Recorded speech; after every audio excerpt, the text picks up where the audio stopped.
Welcome to Daily Overdose. My workload went up from about, 70 to 8 hours a week to probably 120. Yeah, I go to sleep, I wake up, I work, go to sleep, wake up, work, do that 7 days a week. I'll have to do that for a while. No choice. And you do 16-hour days, and you work 7 hours a week, and you fly all over the place, and you go to these meetings constantly, and people constantly criticize you for everything. It's amazing to me. I mean, you're changing the world, and you're giving yourself. Why do you do this? So my wife says to me, why are you still working? Why are you still working? What are you doing here? Well, I think what I'm working on has an important effect on the future. You know, in the case of Tesla, I think it's fair to say that Tesla has significantly accelerated the advent of sustainable energy. You know, before Tesla, no one was doing electric cars, and now, as a result of Tesla, I think almost every major car company in the world is building electric cars, and that's a pretty big deal. But there's still a long way to go to transition the world to a sustainable energy economy. So we still have a lot of work ahead of us at Tesla, but that's our goal there. And then for SpaceX, I think it's important for the future to be exciting and for humanity's existence to be ensured over the long term. I think we must become a multi-planet species and a spacefaring civilization. We're here like 4.5 billion years after Earth got started, 13.8 billion years into the age of the universe. And it's only now, recently, in the last 5,000 years, that we invented writing. I'd say date the first civilization by when there was the first writing, which was in ancient Sumeria around 5 or 6,000 years ago. So we've basically just been here for a very brief instant. A blink. All of human civilization is a blink of an eye, if there was an eye,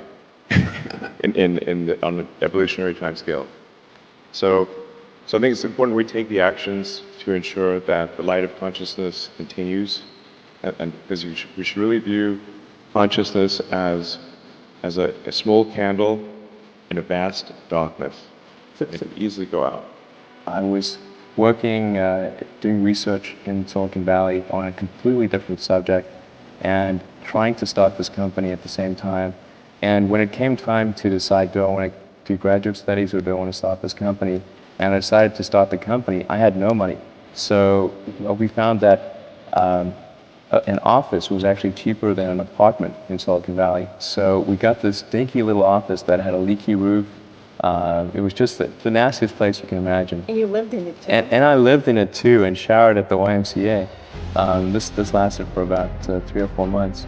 And the reason we chose this office, in addition to it being really cheap, was that there was an internet service provider on the floor below. So we were able to get really cheap internet access by drilling a hole in the floor and connecting to their server directly. Depending on how well you want to do, and particularly if you're starting a company, you need to work super hard. So what does super hard mean? Well, when my brother and I were starting our first company, instead of getting an apartment, we just rented a small office and we slept on the couch. We're so hard up, we had just one computer, so the website was up during the day, and I was coding at night. 7 days a week, all the time. So briefly, I had a girlfriend in that period, and in order to be with me, she had to sleep in the office. So work hard, like, every waking hour. That's the thing I would say, particularly if you're starting a company. And I mean, if you do simple math, say like, okay, if somebody else is working 50 hours and you're working 100, you'll get twice as much done in the course of a year as the other company. At what point as you were raising him, did you think, there might be something different about this little boy? From the age of 3. Really? He just reasoned with me so well, and I didn't know how he could figure out things. I mean, he was 3. Mm-hmm. And then I sent him to school early because and they said, you can't send him, as the youngest person in the class. And I said, he really needs other stimulation as well. And the nice thing is that he took what he could do and actually implemented it. Many genius kids, they stay in a basement because they can't actually, move ahead. I don't think you'd necessarily want to be me. What's the worst part about I don't think you? people would like it that much. Well, most people wouldn't, but they can't be you. That's like some superhero type shit, You wouldn't want to be Spider-Man. I'd rather just sleep tight in Gotham City.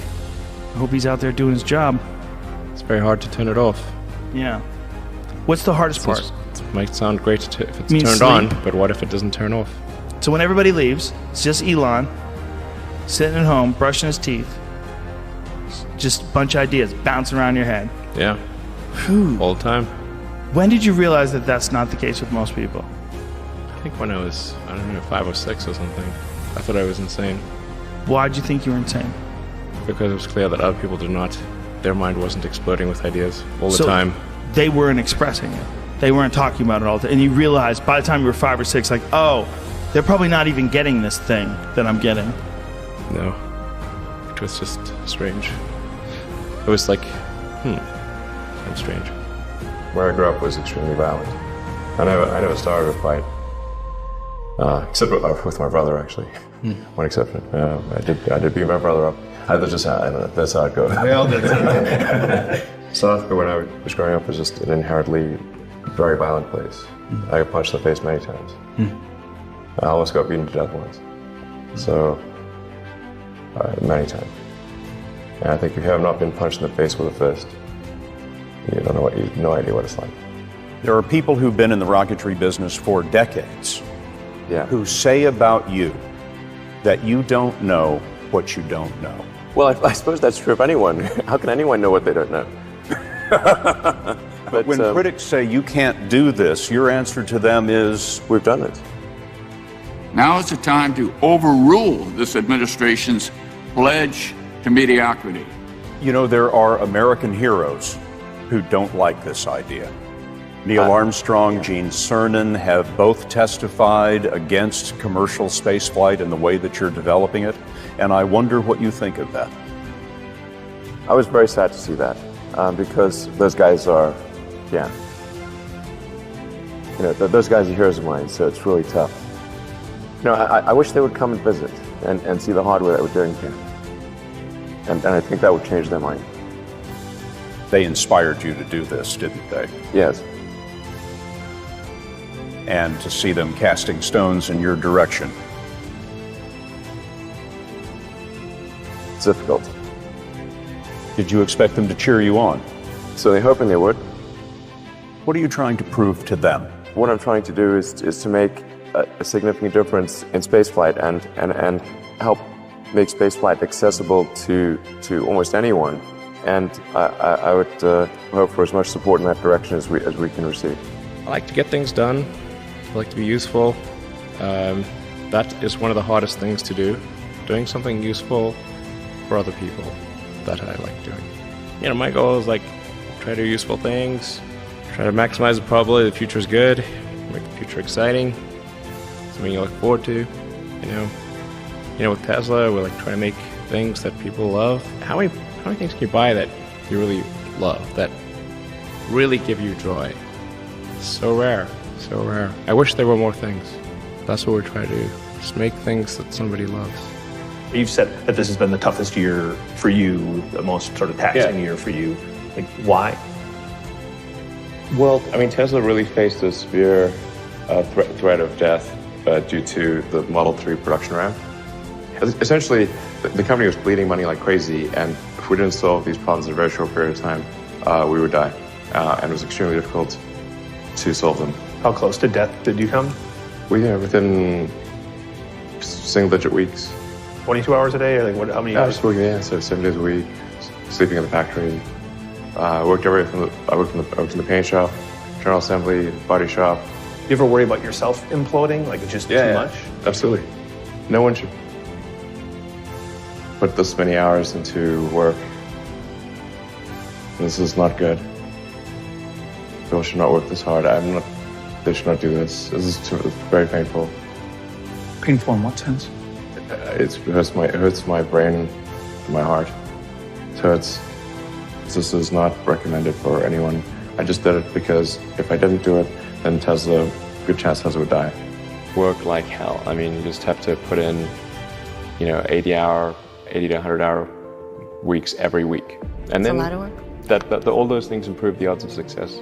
Right. I mean, if other people are putting in 40-hour work weeks and you're putting in 100-hour work weeks, then even if you're doing the same thing, you know that you will achieve in 4 months what it takes them a year to achieve. How did you get the expertise to be the chief technology officer of a rocket ship company? I do have a physics background. That's helpful as a foundation. And then I read a lot of books and talked to a lot of smart people. You're self-taught? Yeah. Well, self-taught, yes, meaning I don't have an aerospace degree. So how did you go about acquiring the knowledge? Well, like I said, I read a lot of books, talked to a lot of people, and have a great team. If you're creating a company or if you're joining a company, the most important thing is to attract great people. So either join a group that's amazing that you really respect, or if you're building a company, you've got to gather great people. I mean, all a company is a group of people that have gathered together to create a product or service. And so depending upon how talented and hardworking that group is, and the degree to which they're focused cohesively in a good direction, that will determine the success of the company. So do everything you can to gather great people if you're creating a company. In the beginning, I wouldn't even let my friends invest because I don't want to lose their money. I thought it was like, I'd rather lose my own money. And then we almost did die at SpaceX, actually. So I budgeted for 3 flights. I mean, technically, I did have a plan where I had the money from PayPal. I had like about 180 million from PayPal. And I thought, I'll allocate half of that to SpaceX and Tesla and Solar City, and that should be fine. I'll have 90 million. Like, it's just lots, But then what happened is things cost more and took longer than I thought. So I had a choice of either put the rest of the money in or the companies are going to die. So I ended up putting all the money in and borrowing money for rent from friends. SpaceX is alive by the skin of its teeth, so is Tesla. If things had just gone a little bit the other way, both companies would be dead. And I had, like, one of the most difficult choices I've ever faced in life was in 2008. I think I had maybe $30 million left, or $30 or $40 million left in 2008. And I had 2 choices. I could put it all into one company, and then the other company would definitely die, or split it between the 2 companies. But if I split it between the 2 companies, then both might die. And when you put your blood, sweat, and tears into creating something, or building something, it's like a child. And so it's like, which one am I going to let one starve to death? I couldn't bring myself to do it, so I split the money between the 2. Fortunately, thank goodness, they both came through. When you had that 3rd failure in a row, did you think, I need to pack this in? Never. Why not? I don't ever give up. I mean, I'd have to be dead or completely incapacitated. If that 4th launch hadn't worked, that would have been it. We would have not had the resources to mount a 5th. You couldn't have gone out at that point? Yes, death would have been, I think, inevitable because we did not have the resources to mount a 5th launch. I'm probably not the guy that most people would bet on. Who wins? It's like a little kid fighting a bunch of sumo wrestlers. Usually the sumo wrestlers win. We're a little scrappy company. Every now and again, a little scrappy company wins. And I think this will be one of those times. Like, what are the set of things that can be done to make the future better? So I think that a future where we are a spacefaring civilization and out there among the stars, this is very exciting. This makes me look forward to the future. This makes me want that future. There need to be things that make you look forward to waking up in the morning. You wake up in the morning, you look forward to the day, forward to the future. In a future where we are a spacefaring civilization and out there among the stars, I think that's very exciting. That is a thing we want. Whereas if you knew we would not be a spacefaring civilization but forever confined to Earth, this would not be a good future. That would be very sad, I think. There are 2 futures, and one future is we're out there among the stars, and the things we read about and see in science fiction movies, the good ones, are true. We have these starships, and we're going to see what other planets are like, and we're a multi-planet species, and the scope and scale of consciousness is expanded across many civilizations and many planets and many star systems, this is a great future. This is a wonderful thing to me. And that's what we should strive for. What advice do I have for college graduates? Certainly, I'd invite you to apply for a job at SolarCity or Tesla or SpaceX. If not, then if that doesn't work for whatever reason, then apply to jobs at other companies in that arena, or try starting a company. If you study engineering and you figure out how to design new things, then it's relatively easy to start a company. You just need to get a few like-minded people with you. Although I have to say that the space business is quite hard to start a company in the space business because it's such a capital-intensive business. So it may be better to do something in solar power, or if you're going to do it in cars, do it as kind of a component supplier for cars or something like that. Musk has college degrees in business and physics, but SpaceX is his first venture in aerospace. How did you get the expertise to be the chief technology officer of a rocket ship company? I do have a physics background. That's helpful as a foundation. And then I read a lot of books and talked to a lot of smart people. Don't just follow the trend. You may have heard me say that it's good to think in terms of the physics approach, the first principles, which is, rather than reasoning by analogy, you boil things down to the most fundamental truths you can imagine, and you reason up from there. And this is a good way to figure out if something really makes sense, or if it's just what everybody else is doing. It's hard to think that way. You can't think that way about everything. It takes a lot of effort. But if you're trying to do something new, it's the best way to think. And that framework was developed by physicists to figure out counterintuitive things like quantum mechanics. So it's really a powerful method. And I want to know, what is the one thing that has surprised you about your life? Well, I'm surprised by the whole thing, honestly. I certainly didn't expect for any of these things to happen, honestly. Yeah. I just, I knew I wanted to be involved in technology. In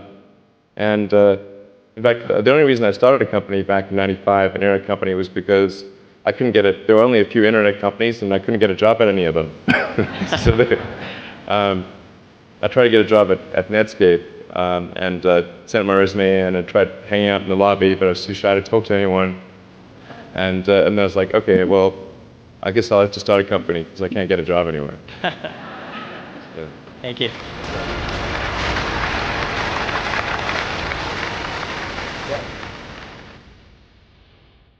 I wouldn't say I'm fearless. In fact, I think I feel fear quite strongly. But if what we're doing if what I'm doing I think is important enough, then I just override the fear. Mm-hmm. So, but it's not as though I feel like more strongly than I would like. I think also people tend to overweight risk on a personal level. It's one thing if you've got a mortgage to pay and kids to support, and that if you were to deviate from your job, that, well, how are you going to feed your family and pay the rent? And okay, that's understandable. But let's say you're young and you're just coming out of college or coming out of high school or whatever. What do you risk?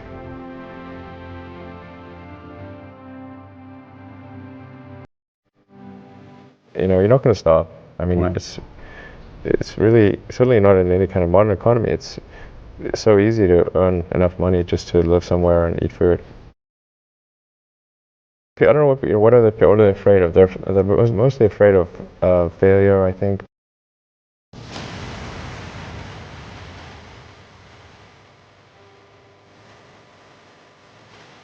People should be less risk averse when there's not much at risk.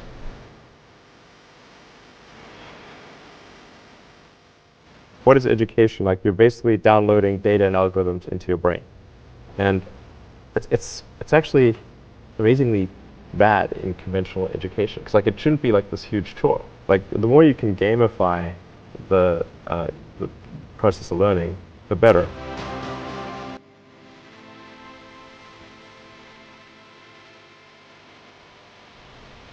I was at sort of a slight existential crisis because I was trying to figure out what does it all mean? Like, what's the purpose of things? And I came to the conclusion that if we can advance the knowledge of the world, if we can do things that expand the scope and scale of consciousness, then we're better able to ask the right questions and become more enlightened, and that's really the only way forward. What drives you?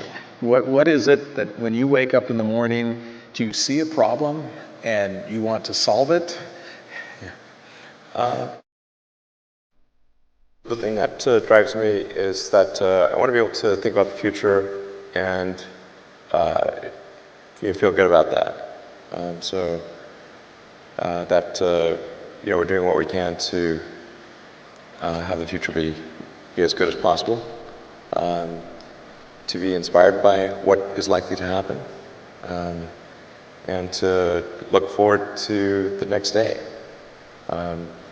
So that's what really drives me is trying to figure out how do we make sure that things are great and going to be so, and that's the underlying principle behind Tesla and SpaceX.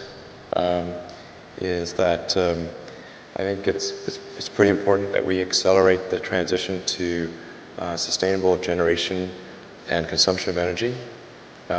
It's inevitable, but it matters if it happens sooner or later.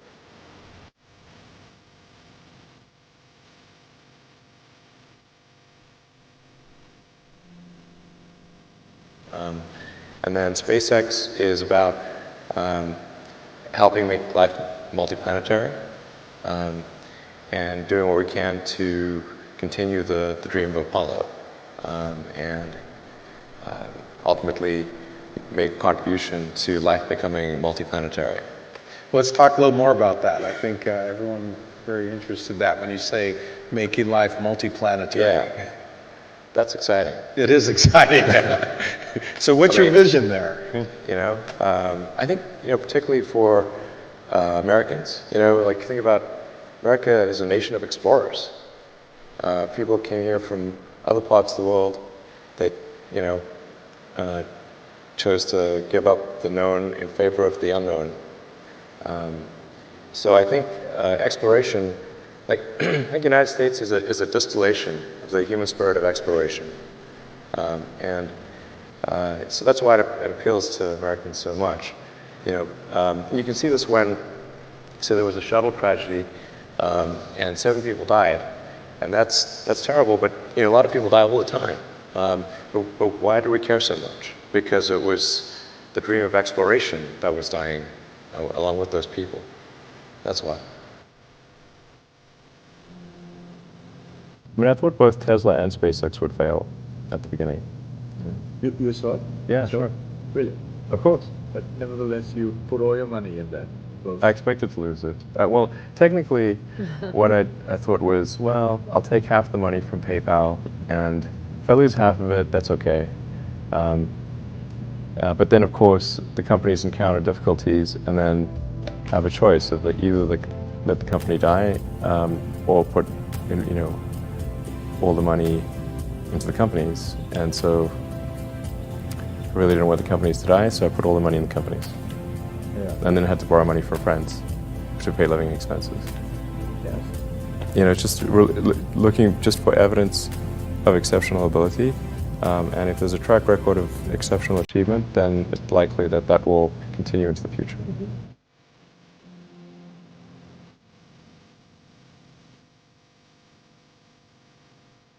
Well, it really depends on the stakes. If the stakes are high, if it's really important, then I will overcome the fear and just do it anyway. Mm-hmm. But essentially, I just drive overrides fear, but I feel the fear. It's kind of annoying. I wish I didn't. Okay. I wish I felt it less. I think the thing that drives me is that I want to be able to think about the future and feel good about that. We're doing what we can to have the future be as good as possible, to be inspired by what is likely to happen, and to look forward to the next day.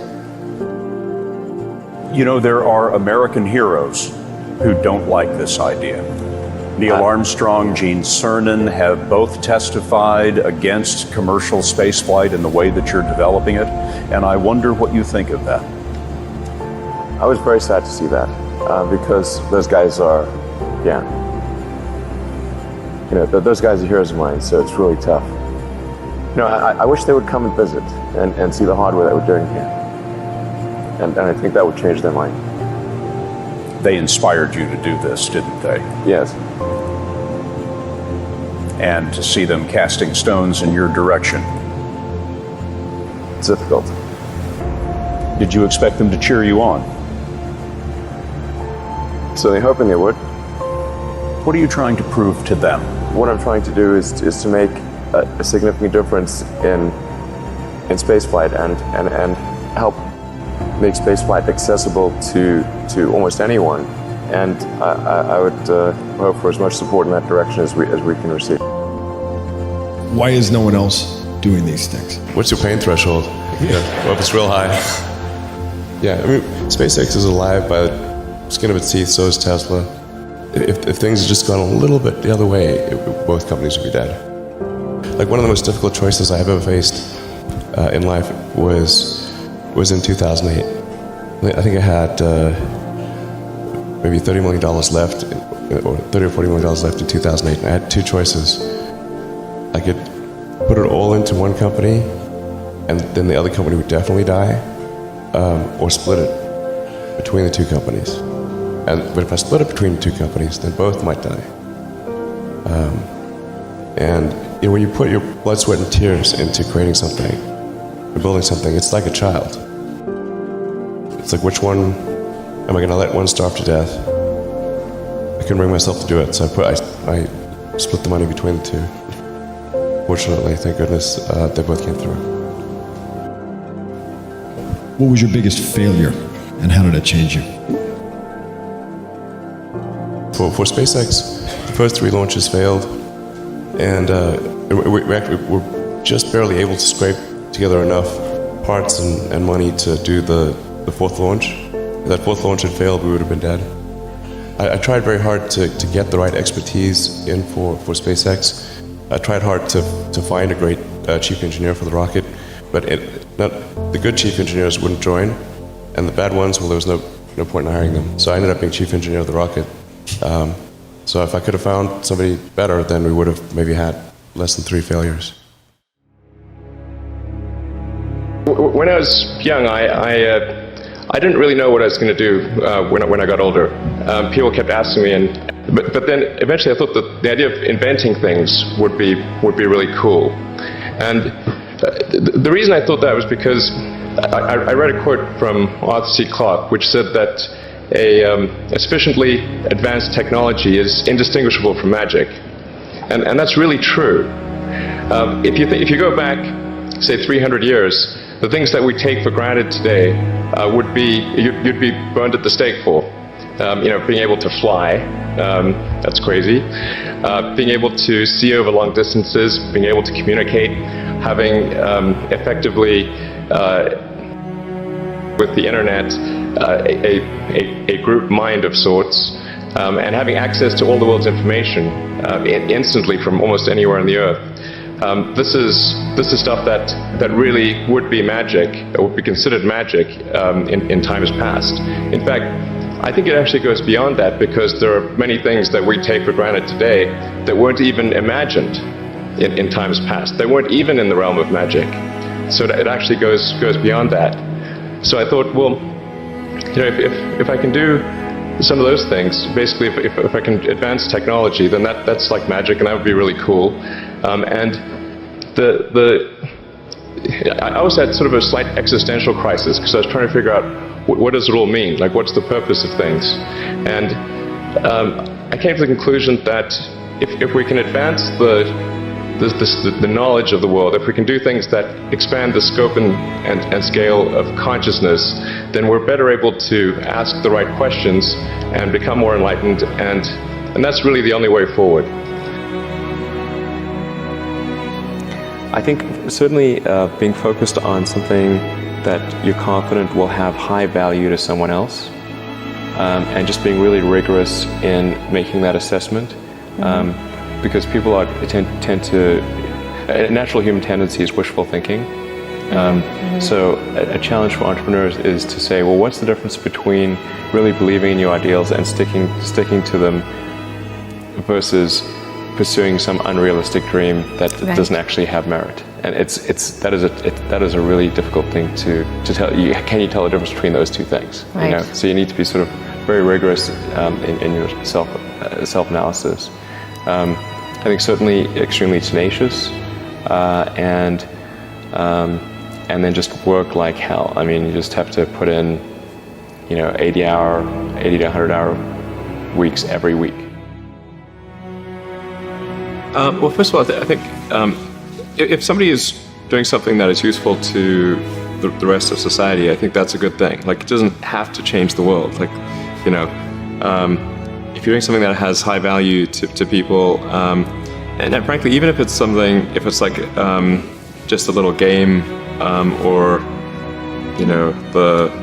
some improvement in photo sharing or something, if it has a small amount of good for a large number of people, I think that's fine. Like, stuff doesn't need to be changed the world just to be good. SpaceX, you give a lot of people hope. And a lot of people look up to you. Millions of people look up to you.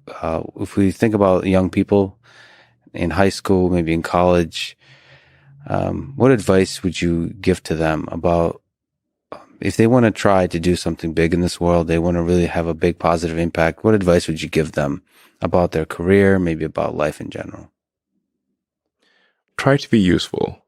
Do things that are useful to your fellow human beings, to the world. It's very hard to be useful. Very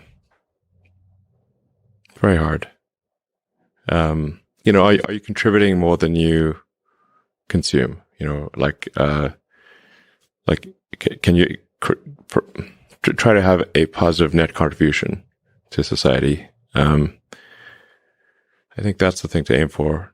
Not to try to be sort of a leader just for the sake of being a leader or whatever. A lot of the time, the people you want as leaders are the people who don't want to be leaders. So, if you can live a useful life, that is a good life, a life worth having lived. And like I said, I would encourage people to use the mental tools of physics and apply them broadly in life. They're the best tools. When you think about education and self-education, what do you recommend? So there's the university, there's self-study, there is hands-on, sort of finding a company or a place or a set of people that do the thing you're passionate about and joining them as early as possible.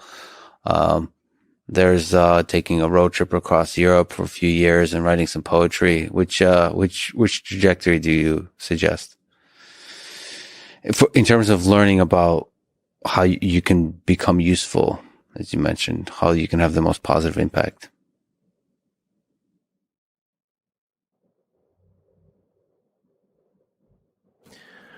Well, I encourage people to read a lot of books.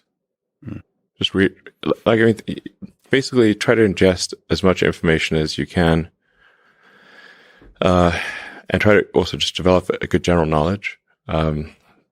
So you at least have like a rough lay of the land of the knowledge landscape. Try to learn a little bit about a lot of things. Because you might not know what you're really interested in. How would you know what you're really interested in if you at least aren't doing a peripheral exploration of broadly of the knowledge landscape? And talk to people from different walks of life and different industries and professions and skills and occupations. Just try, learn as much as possible. Man's search for meaning. Isn't the whole thing a search for meaning? Yeah, what's the meaning of life and all, you know. But just generally, like I said, I would encourage people to read broadly in many different subject areas, and then try to find something where there's an overlap of your talents and what you're interested in. So people may be good at something, or they may have skill at a particular thing, but they don't like doing it. Mm-hmm. So you want to try to find a thing where that's a good combination of the things that you're inherently good at, but you also like doing. And reading is a super fast shortcut to figure out where are you both good at it, you like doing it, and it will actually have positive impact. Well, you got to learn about things somehow. So reading a broad range, just really read it. You know, at one point when I was a kid, I read through the encyclopedia. So that was pretty helpful. And there are also things I didn't even know existed. Well, lots, obviously. And it's like as broad as it gets. Encyclopedias were digestible, I think, 40 years ago. Maybe read through the condensed version of the Encyclopedia Britannica. I'd recommend that. You can always skip subjects where you read a few paragraphs and you know you're not interested, just jump to the next one. So read the encyclopedia or skim through it. But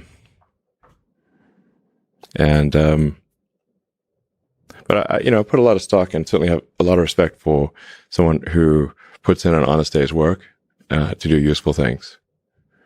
And just generally to have not a zero-sum mindset, or have more of a grow the pie mindset.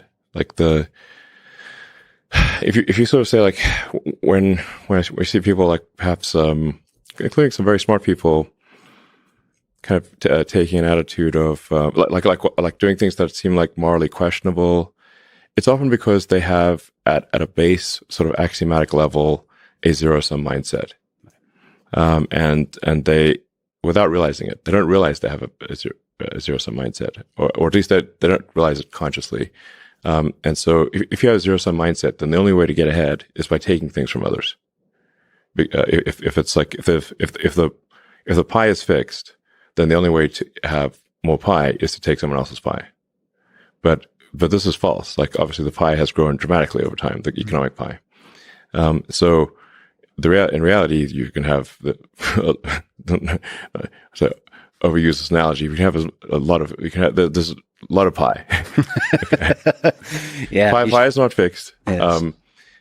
So you really want to make sure you're not operating without realizing it from a zero-sum mindset, where the only way to get ahead is to take things from others. Then that's going to result in you trying to take things from others, which is not good. It's much better to work on adding to the economic pie. Maybe, so creating, like I said, creating more than you consume, doing more than you, So that's a big deal. I think there's a fair number of people in finance that do have a bit of a zero-sum mindset. I mean, it's all walks of life. I've seen that. One of the reasons Rogan inspires me is he celebrates others a lot. There's not creating a constant competition. There's a scarcity of resources. And what happens when you celebrate others and you promote others, the ideas of others, it actually grows that pie. I mean, the resources become less scarce. Mm-hmm. And that applies in a lot of kinds of domains. It applies in academia, where a lot of people are very see some funding for academic research as zero sum.